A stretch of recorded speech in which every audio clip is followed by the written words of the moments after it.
کلام مقدس میں سے ہمارے لیے آج کی تلاوت سیب النبی کی کتاب، اس کا 4 باب، پہلی 11 آیات۔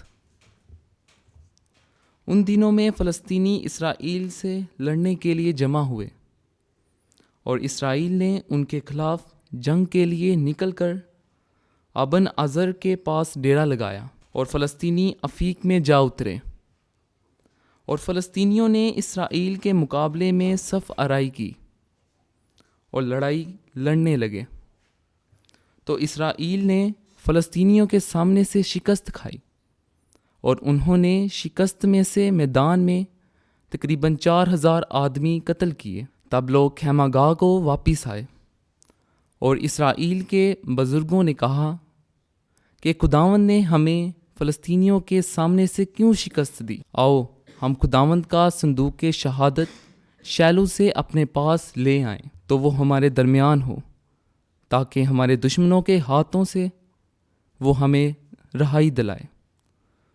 تو لوگوں نے شیلو میں آدمی بھیجے، اور وہ وہاں سے رب الفاج کروبین نشین کا صندوق شہادت اٹھا لائے، اور وہاں علی کے دونوں بیٹے حفنی اور فنہاس خداوند کے صندوق شہادت کے پاس تھے۔ اور جب خداوند کا صندوق شہادت لشکر گاہ میں پہنچا تو تمام اسرائیل نہایت بڑے زور سے للکارے، ایسا کہ زمین کانپ اٹھی۔ اور فلسطینیوں نے للکارنے کی آواز سنی تو کہا کہ عبرانیوں کے لشکر گاہ میں یہ کیسی بڑے للکارنے کی آواز ہے؟ تو انہیں بتایا گیا کہ خداوند کا صندوق لشکر میں آیا ہے۔